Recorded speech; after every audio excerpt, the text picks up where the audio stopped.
အခုနောက်တစ်ပိုက်နင်ဘသူအာကုန်နဲ့အဲ့လောက်တော့မိုက်နေရတာနဲ့တော်ကြစမ်းသမီးတို့ကိုဘသူကအကြောင်းမထားဘူးလို့ပြောလို့အမရဲ့အကြောင်းမျိုးလေးနောက်မှပျော်ကြွားပါအမရဲ့မဟဲ့ဘသူများလဲလို့အနှင်းစားစီစီပါလာလောက်တာမမတို့စားဖို့လေတရက်သီးလေးလာပို့ဩ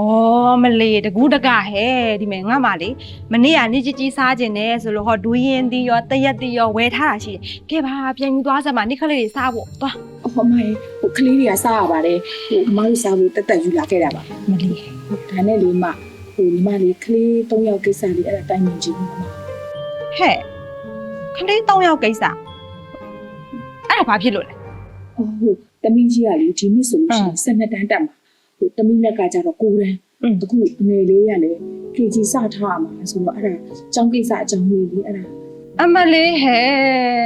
နေ့ကလေးတွေကျောင်းအဖို့ကိစ္စများငါ့ကိုလာပြောနေသေးတယ်ငါကျောင်းဆရာမလည်းမဟုတ်မမကျောင်းဆရာမမဟုတ်တော့လို့သိပါနဲ့မမရေဒါပေမဲ့လေကျမတို့လင်မယားကလည်းရှာရတဲ့ပတ်စံလေးကလည်းစိုင်အတွက်အရေးနည်းလေးလို့တော့ထည့်လိုက်တာဆိုတော့ဒီနေ့ကလေးတွေကျောင်းအဖို့ကအဲ့ဒါငွေလေးနည်းနည်းဟဲ့ကလေး3ယောက်တောင်อ่ะနဲလားမထားနိုင်လို့ရှင်လေအကြီးမလေးကိုကြောင်းထုတ်လိုက်လေ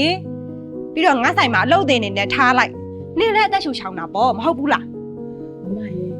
ကလေးတွေကလေပညာတော်ပြီးတော့လိမ္မာရေးကြားရှိတယ်ဆိုတော့မမလည်းသိတာပဲကလေးတွေကြောင်းထုတ်ဖို့ကြောင်းတော့လေဘယ်လိုလုပ်ထုတ်ရမှာလဲမမရေဟဲ့ညီတို့လင်မယားလာစားနေရလေကလေးတွေစားဖို့တော့အနိုင်နိုင်ပညာကြီးကလည်းမလျှော့ခြင်းသေးဘူးအဲ့လိုအပူတွေကိုမလိုချင်လို့ငါအပြိုကြီးလုံနေပါတယ်ဆိုမှမမရေညီမလေးကိုလည်းတော်တော်လေးကိုခက်ခဲနေလို့ပါနောက်ကြရင်အဆင်ပြေတယ်လို့မျိုးလေးပြန်ပြီးတော့ဟိုဖြစ်မှာပေါ့မမရေအမလည်းဝန်ထမ်းနေနဲ့လာစားနဲ့ပြီးတော့နေကြီးကလည်းဆေးဖို့တွေရှိသေးတယ်မလားအဲ့ဒါကြောင့်အပေါ်ဝင်ငွေရမရှိဘူးဟဲ့ကဲပါကလေးတွေသုံးဖို့ရအောင်တော့3000ယူသွားလိုက်ဟုတ်ပလားနော်နင်ဒီမှာခဏဩဟဲ့နင်အကြီးမှကြောင်းမထတော့ဆိုတခြားနေရာတွေသွားပို့မနေနဲ့နော်ငါဆိုင်အောင်ပဲပို့ကြားလားကလေးမုံမိုးလေးဘာလေးရတာပေါ့အေးဒီမှာခဏစောင့်ကြားလား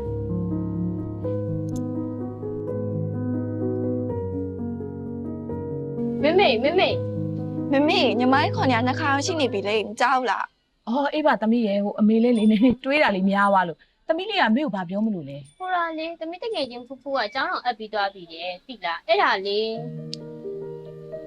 အော်အေးပါသမီးရဲ့အမေလေးလေသမီးကြီးရောသမီးငယ်လေးရော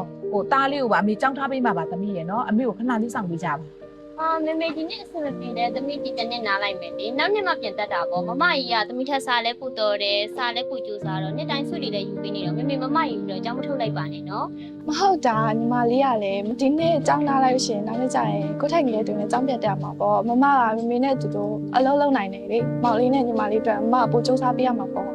တော်ကြစမ်းသမီးတို့ကိုဘသူကအကြောင်းမထားဘူးလို့ပြောလို့လေရီတို့အဖေကြားတော့ဟိုင်းလေစိတ်မကောင်းဖြစ်နေမယ်။ခဲပါတော့ပြီသွားမောင်လေးကိုသွားခေါ်ထမင်းစားရအောင်လို့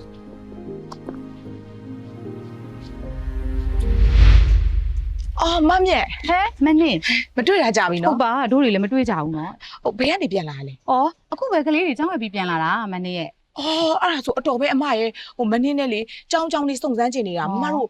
ဘယ်ကျောင်းမှအပ်ခဲ့တာလဲဟောအမတို့ကလေမိနစ်ကတက်တဲ့ Majestic Academy မှာပဲလေအော်အဲ့ဒါဆိုရင်Majestic ဆိုတာမျက်ပညာကိုပြောတာလားဟုတ်တယ်ဟိုကလေမျက်ပညာကျောင်းမှာပဲပြန်အပ်တာအော်အမရဲ့အဲ့ဒါဆိုရင်လေအမကလေးက2ယောက်ဆိုတော့စာဝဲစာတန်းကားကြီးကုန်မှာပေါ့နော်မလီစင်ဘိုးတဲ့ချုံဘိုးကုန်လာပါမန်းနဲ့သိတယ်မို့လားအိမ်ကကလေးတွေကလေစက်ကူးမကူရွယ်ဆိုတော့အစ်တွေပဲဝစ်ချင်တာယူနီဖောင်းတွေကလည်းအစ်ဟောပြီးတော့လေထမင်းကျရေးဘူးအစအိုးစုံလို့ပါပဲမန်းနဲ့ရဲ့ဟိုကလေအမားတို့ကလေကျောင်းအခတဲ့လေအဲ့ဒီပစ္စည်းတွေအတွက်ကိုပိုးကုန်နေတာညီမလည်းလေသမီးကြီးကိုတော့အရင်တုန်းကအဲ့မှာထားတာပါအခုကကလေးကလည်း3ယောက်ဖြစ်လာပြီဆိုတော့ဒီနှစ်တော့မထားနိုင်တော့ဘူးထင်ပါတယ်အမရေဟဲမဟုတ်တာမင်းနဲ့ကလေးတွေများလေကောင်းနေပဲလေမင်းကစုံကြီးပွဲတော့မှလေကျောင်းဆင်မကြီးပြောလိုက်တာမင်းနေမကြားလိုက်ဘူးလားအော်ကျမကလေဆိုင်ရတစ်ဖက်ကလေးတွေကလည်းတစ်ဖက်နဲ့ဆိုတော့လေကျမဘာမှမသိလိုက်ဘူးအမရေကဲဖြစ်ရလေမင်းနဲ့ရဲ့ဒါဆိုရင်လည်းအမပြောပြမယ်မင်းနဲ့ရဲ့ကလေးတွေကလေ6နှစ်အထက်ဆိုတော့ကျောင်းရဲ့နှစ်စဉ်ကြီးကိုလေ90%တောင်တတ်တာမှာဟုတ်တယ်90%ဝယ်ပေးရမှာပြီးတော့လေကျောင်းလာကလည်းလေ20%တတ်တာအောင်မှာဆိုတော့မင်းနဲ့ကောင်းလိုက်တာ အဲ့နောက်တစ်ခုရှိသေးတယ်မောင်နှမအကျိုးခံစားခွင့်ဆိုတာရှိသေးတယ်အကျိုးခံစားခွင့်အနေနဲ့ကလေကျောင်းရဲ့နှစ်စဉ်ကြီးကိုကျောင်းသား3ယောက်အဲ့လို့ရှိရင်2ယောက်စာတောင်ရှော့ပေးဦးမှာနော်ဟဲမနေ့ကကလေးတွေကလေအကျိုးခံစားခွင့်2မျိုးတောင်ရမှာကဲကြည်စံဘလောက်ကန်ကောင်းလိုက်လဲ အမရေဒါဆိုရင်ဝမ်းတာလိုက်တာညီမကလေဟိုခလေးက2ယောက်အပြင်ဒီနှစ်1ယောက်ထပ်တက်မှာဆိုတော့စာရစာတန်းကြီးတွေနဲ့တွက်လိုက်ရင်လေညီမရင်နေပူနေတာအမရေအခု2ယောက်စာပါဟိုတတ်တာအောင်မယ်ဆိုတော့လေတေချာတွက်ကြည့်လို့ရှိရင်လေအမအတော်ပဲအမရေဝမ်းတာလိုက်တာ ဒါပေါ့မနဲ့ဟိုကလေကျောင်းသားတဲ့အဲ့လို့ရှိရင်လေ cash back တွေပြန်ပေးနေတာ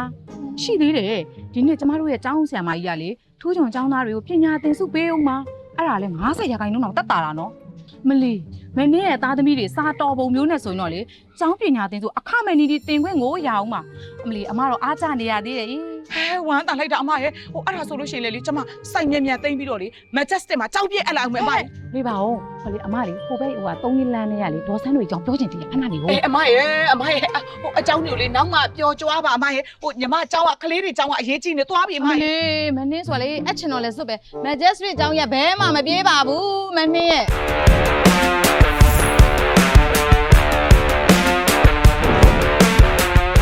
ချေကြီးရဲ့ဒီနှစ်ကလေဟိုသားလေးကလည်းတယောက်ထပ်တူးပြီးတော့ကလေးတွေကလည်းပိုများလာတော့လေကြောင်းအပ်တာလေးနောက်ကျသွားတာ ရပါတယ်ကျမတို့ကျောင်းကဇွန်လကုန်ထိလည်းလက်ခံပေးပါတယ်ပြီးတော့ကလေးတွေစာနောက်ကြမှာလည်းပူစရာမလိုဘာဖြစ်လို့လဲဆိုတော့ကျမတို့အရင်နှစ်တရလိုပဲလေ Viber group မှာစာရီတင်ပေးထားတာဖြစ်တဲ့အတွက်မေမေတို့အနေနဲ့ကလေးတွေကို Viber group ကနေပြီးတော့စာရီပြန်ကူးခြင်းလည်းကူးလို့ရတယ်ဒါမှမဟုတ်ဟုတ်ပြီ Viber group ကနေကြည့်ရတာနည်းနည်းအဆင်မပြေဖြစ်နေလို့ personal group ကနေဆရာမတွေစီတောင်းလို့လည်းရတာဖြစ်တဲ့အတွက်စာနောက်ကြမှာလည်းစိတ်ပူစရာမလိုအဲ့လိုပဲအခုကလေးတွေများလာတယ်ဆိုပြီးတော့လည်းအရန်စိတ်ညစ်မနေပါနဲ့ဘာလို့လဲဆိုတော့အခုကျမတို့ကျောင်းမှာ promotion တွေလည်းပေးထားတယ်လေမောင်နှမတွေဆိုရင်ဘယ်လို percentage တွေ short ပေးထားတယ်ပြီးတော့တဲ့အခါကျတော့ကျမကျောင်းမှာတစ်နှစ်တက်ပြီးသားကျောင်းသားတွေဆိုရင်လည်းသက်တာခွင့်ရှိတယ်ပြီးတော့တဲ့အခါ2နှစ်တက်တဲ့ကလေး3နှစ်တက်တဲ့ကလေး4နှစ်တက်တဲ့ကလေးအဲ့ကလေးတွေအားလုံးကိုကျမတို့အနေနဲ့အခွင့်အရေးပေးတဲ့အနေနဲ့ပေးထားတဲ့ promotion တွေကိုကျမကျောင်းစုံညီပွဲမှာတော့ပြောထားသလိုပဲအခုလည်းတကယ်လက်တွေ့ပေးနေပါတယ်ဒါတွေကကျမဒီ Majestic MA ကျောင်းမှာတွေမဟုတ်ဘူးကျမတည်ထောင်ထားတဲ့ Majestic Dynasty ကိုသွားအပ်ရင်လည်းဒီအခွင့်အရေးရမှာပါကျမထပ်ပြီးတော့အခုအမားတို့နဲ့ပတ်သက်တဲ့မိတ်ဆွေတွေရှိတယ်ဆိုရင်လည်းပြောပါလိုက်တာရမှာလေကျမကျောင်းမဟာဆိုရဲကိုပိုင်လေတန်းကျောင်းတွေဒီကျောင်းတွေထပ်ဖွင့်ထားပါတယ်ရှင် ဒီချေကြီးရဲ့များလိုက်တာတော့ကြောင်းနေရတယ်ဝမ်းသာပါတယ် ဟုတ်ကဲ့ပါဟိုကျမတို့အားကိုးတဲ့မိဘတွေအဲ့လိုတပည့်တွေရှိနေတဲ့အတွက်လည်းကျမတို့ကဒီအင်အားတွေနဲ့ရှစ်ဆက်နေရတာဖြစ်တဲ့အတွက်ဖေဖေမေမေတွေရဲ့အပူသောကောက်ကိုမျှယူတဲ့အနေနဲ့ကျမတို့ဘက်ကစူးစမ်းနေပါတယ်အဲတော့မှဖေဖေမေမေတွေကလည်းအခက်အခဲရှိတယ်ဆိုရင်ကျမကိုမိသားစု group ကနေပြောလို့လည်းရတယ်လို့ကျမရဲ့ personal group ကနေလည်းမတို့အချိန်မြင့်ပြောလို့ရပါတယ်အဲ့ဒါတွေမဟုတ်ဘူးတီချာကြီးကျမတို့ကတော့ကျောင်းတက်တဲ့ကိစ္စမှာစာသင်ကြားရေးကတော့အဆင်ပြေပါတယ်ဒါပေမဲ့ ferry ကိစ္စလေးအဆင်မပြေဖြစ်တယ်ဆိုရင်လည်းလာပြီးတော့တိုင်ပင်လို့ရတယ်ညှိနှိုင်းလို့ရတယ်ကျမကတော့ရှင်းရင်းပြရင် ferry သမားတွေကိုစုပေးမယ်နော်ဟုတ်ကဲ့ပါကျေးဇူးများကြီးညီမလေး ကျေးဇူးတင်ပါ ဟုတ်အဲ့ဒါဆိုရင်ကလေးတွေအတွက်ပေါင်လေးဖြည့်ဖို့အတွက်ကိုအပြင်မှာ reception မှာပေါင်လေးဖြည့်လိုက်ပါနော် ဟုတ်ကဲ့ပါ ကျေးဇူးပါရှင်ဟုတ်ကဲ့ပါ 6 months later. ဟဲ့လေဒါဘလို့ဖြစ်တာလဲ ညီနဲ့အတိုင်းပဲလေ မလေးဟဲ့ဟိုတလောငါ့ကိုဗာလဲဟိုခလေးရဲ့ကြောက်အဖို့ကိစ္စဘာညာနဲ့အဲ့ဆောင်လာရှိသေးတယ်မဟုတ်လားချစ်စမ်းအခုနောက်တစ်ပိုက်နင်ဘသူ့အာကိုနဲ့အဲ့လောက်တော့မိုက်နေရတာလဲ Majestic အာကိုနဲ့မိုက်နေတာဟိုအရင်လိုမျိုးလေခလေးចောင်းစိတ်တွေဘာညာတွေအရင်ပူတယ်မလို့တော့ဘုမကြီးရဲ့များမွေးနိုင်လေဇရိတ်တက်တာလေးပဲ ဒီကောင်မလေးယူမြယူသွားရင်လားမသိပါဘူး ဩမမရဲ့အန်အောမနေနဲ့ဦးမမလေးလေအရွယ်ကောင်းတုံးလေးကိုလေရရအောင်ဆွဲယူလိုက်ပြီးခလေးတွေကိုဟော့တရမွေးလိုက်အောင်ခလေးတွေကြောက်ပညာရေးအတွက်ကတော့လေစိတ်မပူနဲ့ Majestic ရှိတယ်ဒါပေမဲ့လေမနှင်းလိုမျိုးလေစာတော်ပြီးညံကောင်းတဲ့ခလေးလေးတော့မွေးပေါ့ အမလေးငါအပြိုရွက်များလာပြီးခလေးမွေးခိုင်းနေတယ်ငါလှုပ်ထည့်လိုက်ရ